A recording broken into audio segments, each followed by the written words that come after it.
Welcome to Wisdom of Women, the podcast to bring you insights of successful women leaders. I'm your host, Sherry Hilton, and whether you're a working professional looking to level up, an aspiring entrepreneur, or simply curious about the stories of women who are making a difference, this podcast is for you. Our guests come from diverse backgrounds and industries, but they all share one thing in common.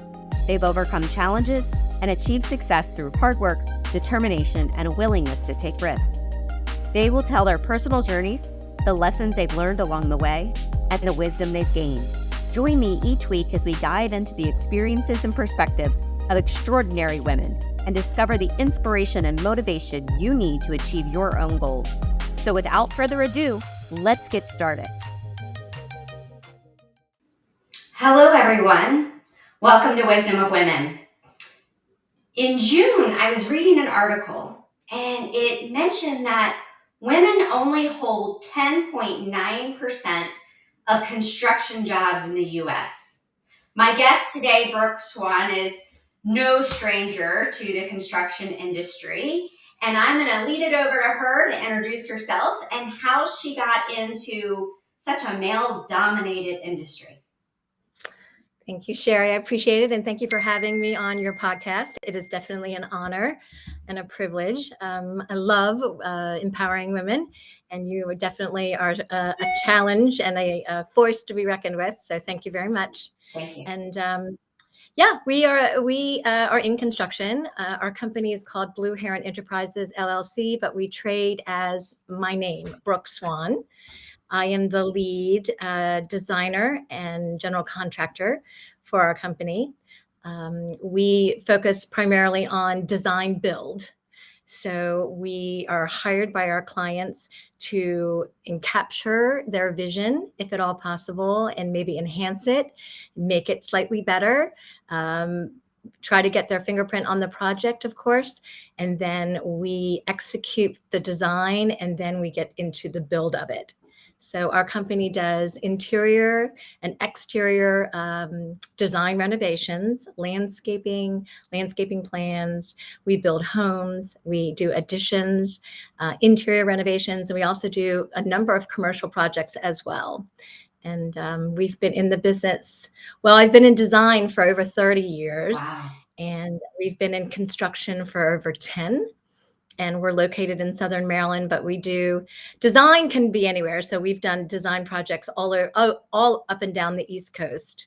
And the construction, our license is in Maryland. So all of our construction projects are in Maryland. I'm also a real estate agent, which helps with anything to do with the house. So like I tell all of our customers, our clients, our business really is a turnkey.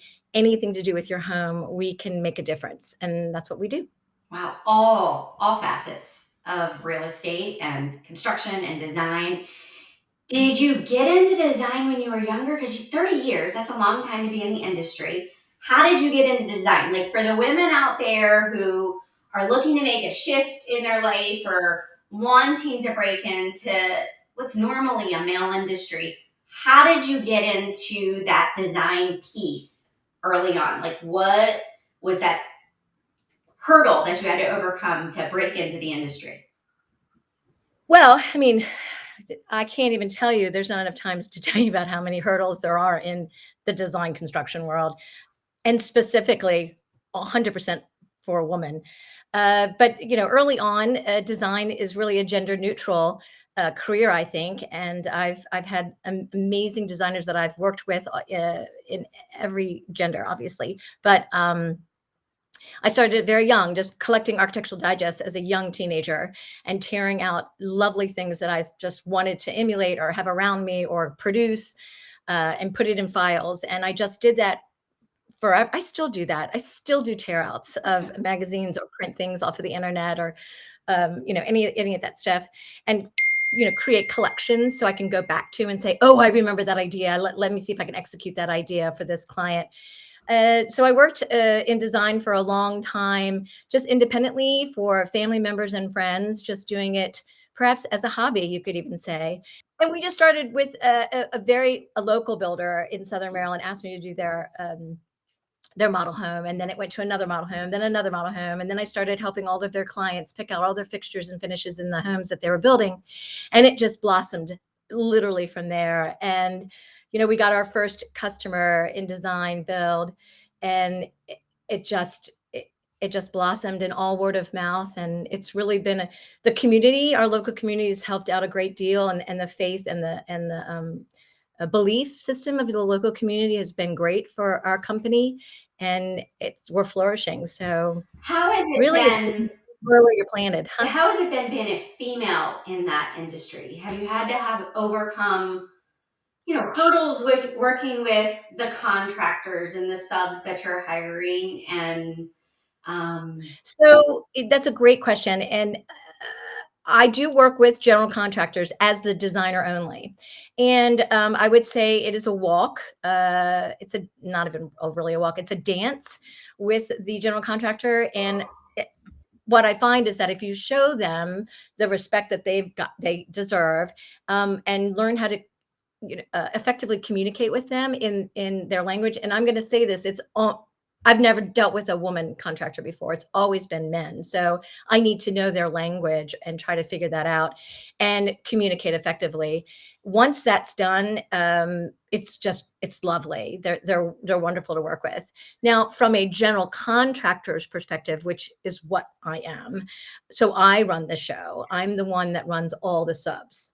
yeah, I have found it's been, I have found that there are times where I just wanted to cuss them out. I just wanted to walk away. Um, I guess kind of puts a little fire under your belly. And once you want to show them and prove to them that I am the general contractor and I am the boss, and you have to just do it with a firm handshake, a firm communication skill set, and don't waver from it, and you earn their respect. And the one thing that I learned a long time ago is that there's no such thing as a bad question, and I don't have a lot of pride in that regard. So every single job, I will learn something about something in the construction industry. And what I know now is obviously tenfold more than what I knew 10 years ago. So I think you just have to treat people with respect and with kindness, and make your expectations aware. Let them be aware of your expectations right up front. Whether it's how their subs act on job sites, how they leave a job site, how they execute their schedule and their time management for their part of the job.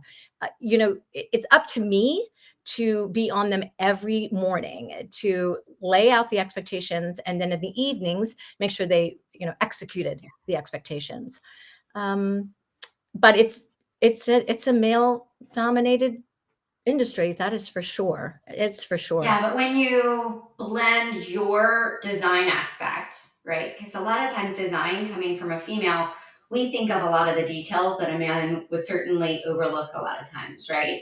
In designing a And that's why kitchen. our company's so valuable. That is one of the pinnacles of our value, Yeah. because we are design driven by a woman, and it helps with all the little details. Correct. And then you merge that in with the men who are coming in as the sub and doing the construction piece. I think it's the best of both worlds if it can be managed correctly and expectations set, because the design from a woman really brings life to a lot of rooms and thoughtfulness in some of the details that would often be overlooked by It a does. man. And I find sometimes it's a challenge for the guys to slow down their role and really understand the final picture, whether we're building a home with the trim out and the tile work and the everything has to be plumb and level. And I mean, they get it, they do, and they execute it. But uh, I am sometimes a babysitter, honestly, and I have to gently say, perhaps we could do that better. So let's rewind just for a second, and let's redo that, and we can do it better. And they always say, yeah, okay, that's fine. Yep, yep, yep. And then they know my level of expectations. So, and then sometimes I'll just kind of go off on them just a little bit and just say, what are y'all doing? Hello? Because I have to constantly tell the cruise that we are in someone's most valuable possession, meaning their heart and soul is in their home. This is the largest investment they've ever done. It has to deal with their family, their money. This is a huge area that we are interjecting ourselves into for a short period of time, and it has to be done well, or don't do it at all. So we try to implement that. So, knowing what you know today, what would you recommend for? Don't do it. Oh, goodness. Just kidding. Just kidding. What helps put you 10 steps ahead, right? What are the courses you had to take or the hurdles you had to overcome so that you could gain and be at that level to have those conversations, to run in a male dominated industry, to be successful with your company and dominate, right, interior design and construction to the level of where you are? My mistakes. I just have to remember my mistakes. My mistakes over the last 10 years hit me hard, every one of them, because I deeply care not only about the what we're delivering for our customers and clients, but that we're, I think excellence honors God. It does, and excellence honors your company, your family. So striving for that is not easy, right? And perfection can be your enemy as well. So it's that happy medium. And if I take time, a moment, a breath, and reflect on what I have done wrong, my problem solving strategies, and how I can execute something without doing that again. Those are key elements in growing in any business or any industry. People are buying us now for our experience. Well, when you say experience, we know that's bad and good. So our intellectual energy, our experience, which manufactures expertise over time, which we are now tenured in, that's how you have to figure out how to practice every day, because we're practicing a skill set that we're learning over time. And it's not through books. It's through the tough conversations. It's through tracking your money. It's through finding the right subs. It's about executing bad subs and getting them out. It's about surrounding yourself with people, honestly, that are better than you in one specific area. And right, so we have a combination of 10 specific areas that each person is extraordinarily good at. That's your team. And then you have to manage them to create a finished product. And that's what we do. We do it well, but it's taken us some time. Yeah. So what mistakes would you say are like the top 3 key learning lessons that you could share? It makes me sad, I guess, because I'm a girl. Trusting people. Trust is a big one. I have learned now, honoring the way I think. Trust but verify. I always used to be trust and hope. I absolutely don't do that anymore. I trust, but I verify, right? Because that keeps you out of hot water and it keeps everything excellent. Another, don't push something that you think you want and they don't want it. Wait, patience. I have learned a great deal of patience, and I have a lot more patience to learn, obviously, or maybe you don't know that, but I'm telling you I do. Patience. If the job is meant for you, it will come to you. Just do your best at the moment where you are in the job process, whether it's procuring the job, selling the job, designing the job. Do your best. If it's meant to be, it will absolutely come to you. And if it doesn't come to you, that is a blessing. You got to believe that no's are okay. Yeah, I follow my heart and my faith in that respect as well, of if it's meant to be, it will open up and there's a path to it. And as much as I want it sometimes, if it's not meant to be, hindsight, I always look back and go, wow, what a blessing, right? Like, thank goodness. And you can fire, when you own your own company, as we do, we are always desperate. And desperate is kind of a strong word. Or how about yearning for the phone to ring, or the text to ping, or your computer to ding? um, however, if your output is good, if your output has moments of excellence, and you are honest and forthright, work will come. So don't lay all your eggs in that anxiety basket when you're your own entrepreneur, you own your own company. Keep producing, keep the faith, and everything that is supposed to come to you will roll in. But you can't just sit around and wait. Obviously, you're not lethargic. There's no lethargy involved. There is hard work, risk, sweat equity, nervousness, anxiety, but harness it in a way that you can believe in yourself and just keep walking through that day, right? And do your to-do lists. Try your best to get your phone calls made. And if your to-do list is not done, transfer it to the next day's to-do list. And eventually, I swear, number 10 becomes number 1. Yeah. And then you just cross it off, and just try to be honest with yourself. And the only other thing that I know that I just started practicing is giving myself a little bit of a reprieve, time to take a breath. And typically for entrepreneurs and people who own their own businesses are more A personalities, running like the wind, strong, can't stop their brain from working. And I feel like when you're at that point, then you start missing the ball. You're juggling and you'll miss a ball. You didn't even know you missed the ball, right?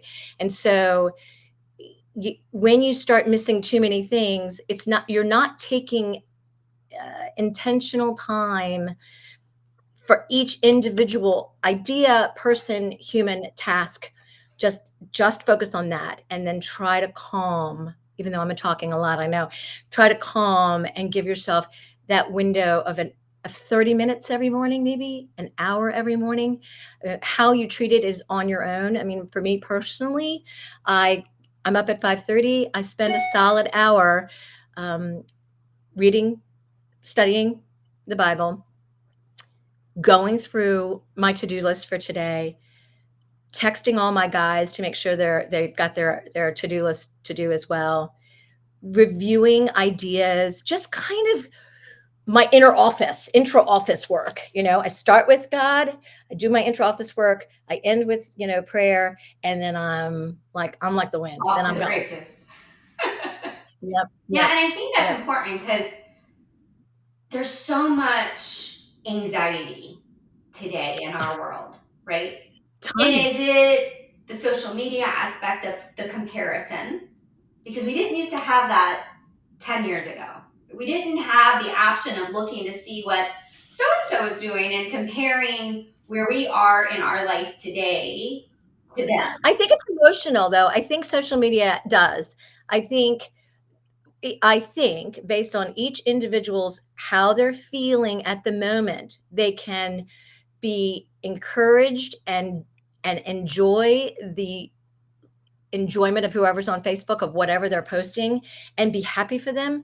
But I also believe that it depends on where you are, it can be the opposite too. So I think social media is phenomenal, but catch yourself, because if it starts making you feel negative, you should just stop, because you're just not ready for it. I mean, people post to show their joy. I think that's why they post.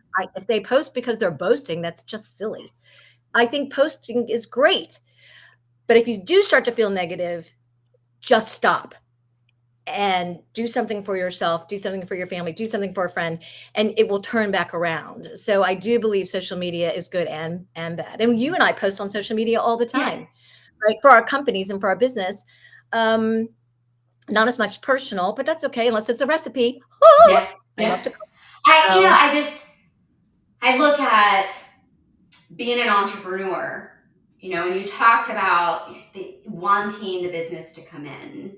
But if you take a step back and focus on what's current today and the baby steps that the business grows because you're focusing on your to-do list and your morning routine. I sometimes find that people will get into the habit of watching others on social, especially women, right? Mhm. Insecurities, imposter syndrome. There's a lot of things that affect women just as much as men, but a lot towards women where we want to be in another position. And I think it comes back to how are we handling our day and are we setting ourselves up for success, which you clearly have a great routine and that mindset, because the mindset of I can do this and you entering into a male industry with construction and the mindset you have to have when approaching a new contractor or setting up a new work site and getting the team involved and the mindset of you expressed you're only as good as your team and that you learn from hiring the teammates that are special in the different aspects that you're growing in that regard. And as women, we sometimes feel that we have to take it all on and do Oh, everything no. ourselves. And that I I mean, think yes. is the hard part. Oh, yes, yes, yes. No, first of all, yes, women absolutely say they got to take it all on. But I have just been able to teach myself that is baloney. It's so baloney. Just do what you're really good at, which is typically one or two things or three things each human is very, very good at. Stick to that and then surround yourself with your resources that can fill in all the gaps and all the holes. You are not all that in a bag of chips. I'm not all that in a bag of chips, right? But I can bring something to the table. Oh, absolutely. And those three skills, let's say they're three, random three skill sets for our company and for our projects and for our customers, I'm going to bring in really strong. And then there's 10. I need 10, 8, 9, 10, 7. So I find six, sorry, math, 7 more of really fantastic skill sets. And then bam, there's your team. And just open communication, communication, communication, communication, communication, communication, especially with men. They actually like it. They'll say, "Ping me, remind me," and I'll say, "I'm not your mother. I don't ping you. I don't ping you, but I ping them, because I want them to, rely on me a little bit so that they listen." Um, so I think being a woman in a strongly dominated industry by men is okay. I would say sometimes it's a lot of fun because I feel like I'm learning and I feel like I'm an asset to the project. And I've learned a lot from men about the industry. And I have a huge respect for our teams that we employ.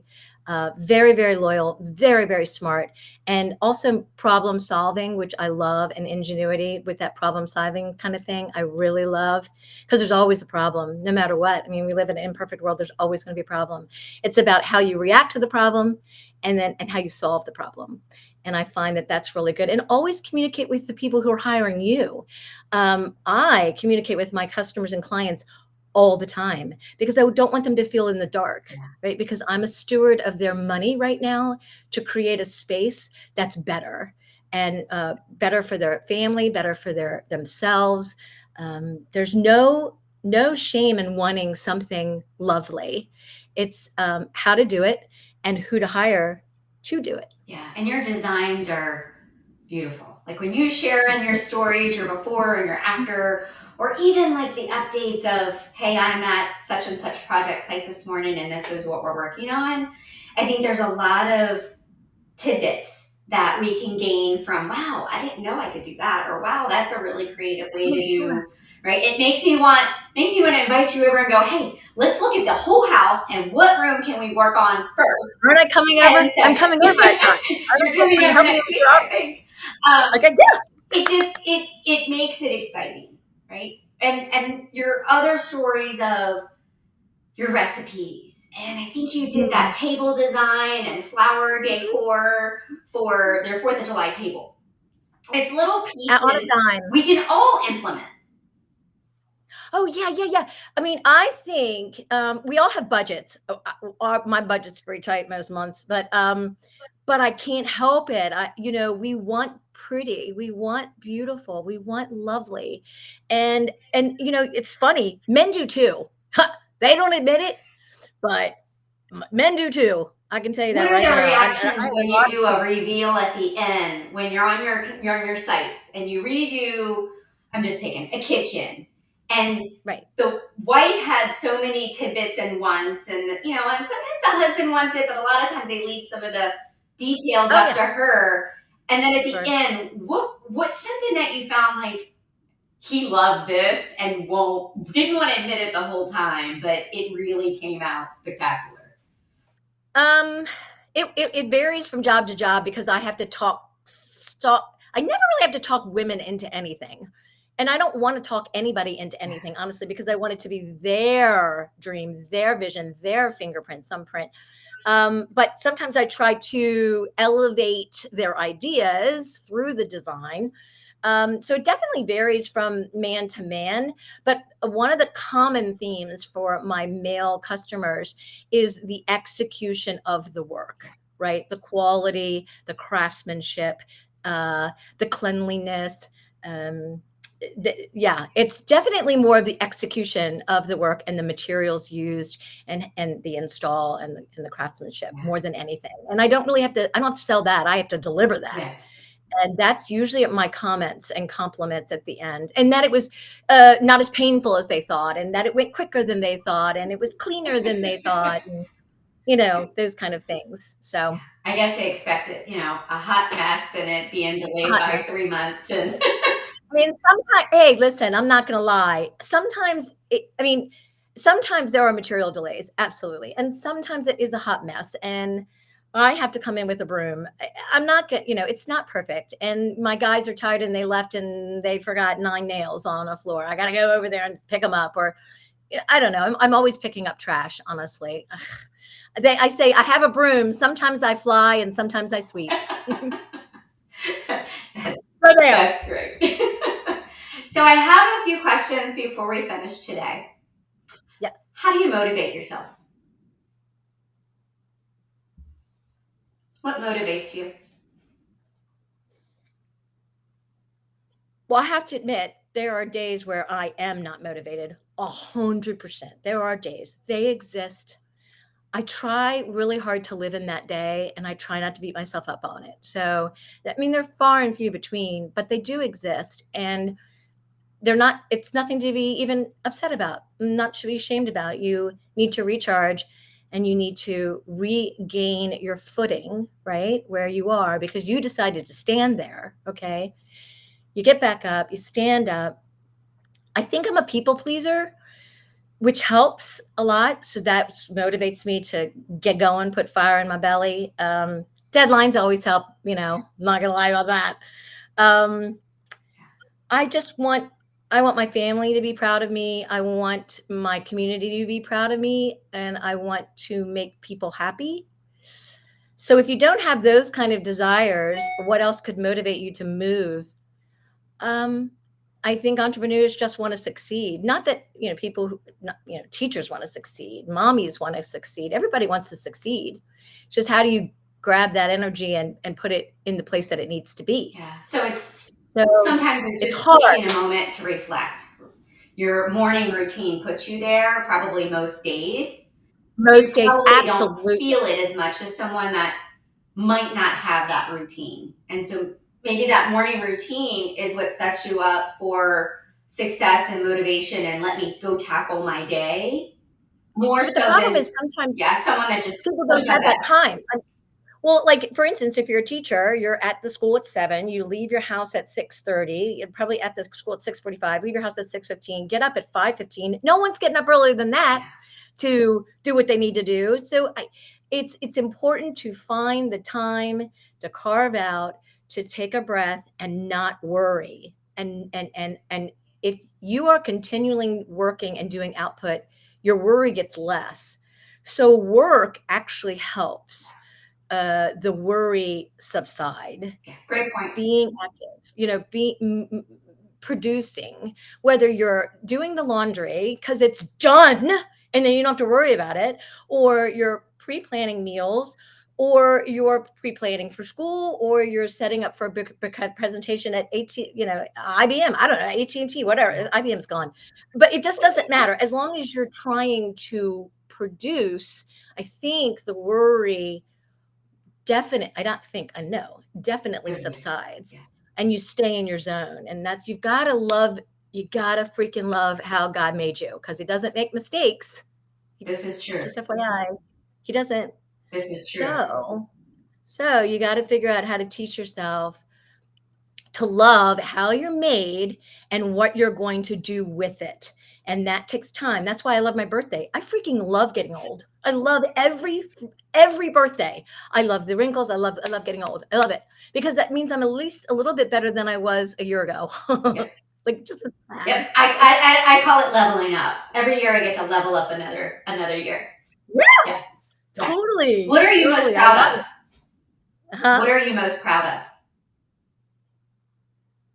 If you had to pick one thing that you're super proud of, recently, in the past, what's that one proud moment? I'm proud that I know more. I'm really proud about knowing things. Ask me 10 years ago what a drip edge was. Ask me 10 years what a caisson was. Ask me 10 years ago what a drain towel was. Ask me 10 now, and design is different. I've known design. It's in my blood. I can't help it. I know design, but the construction end of our job was a phenomenal learning curve. Unbelievable. But if I weren't surrounded by people who believed in me, mainly all the guy crews, they just believed. And I believed in myself, and I think that helped them believe. And I'm not scared to ask a question. I'm not scared. I don't care. I'm not dumb. I just don't know. Yeah.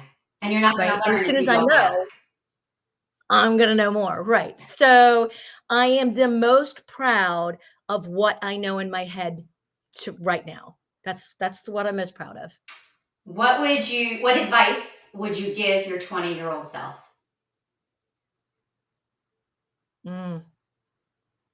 Well, when I was 20, I wasn't chasing this dream, but I definitely had it. I keep telling my children, figure out what brings you joy and how to make money doing it. So I knew when I was 20 what brought me joy, and I just didn't pursue it. And that was design. Now, it was music. I was pursuing music.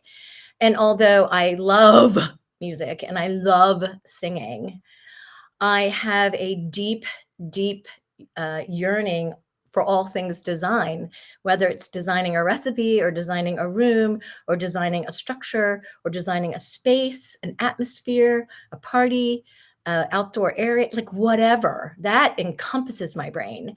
And second is music, but try to respect what you love and then figure out how to make money doing it. That's what I would have told my 20-year-old self, because that's what I would have done. It's funny because my last question is what brings you joy? And you just answered it by that question, which is lined up perfectly. And it was design.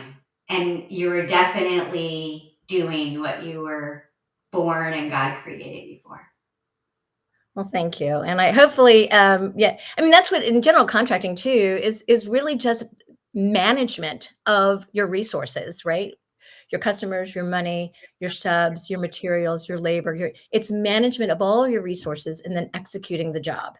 And I do like management. I mean, I did have 6 children, so I can manage just a little bit. Although they would say they managed me, which they probably did. I doubt that. No. You probably run a tight ship in that house. And I've watched your posts on your grocery shopping, which I am like, if I had that many carts coming out the store. I know. But I mean, I wish I didn't like to cook so much because I'm such a sucker for food. Oh my gosh. Our grocery bill would definitely be lower if I didn't like to cook, but that's okay. Well, he doesn't make mistakes. Thanks so much for our conversation today. I hope everyone gained some valuable tidbits and insights from Brooke. Brooke, where can anyone connect with you, reach out to you if they've got some questions or looking to design an interior space of their home or construct a new house?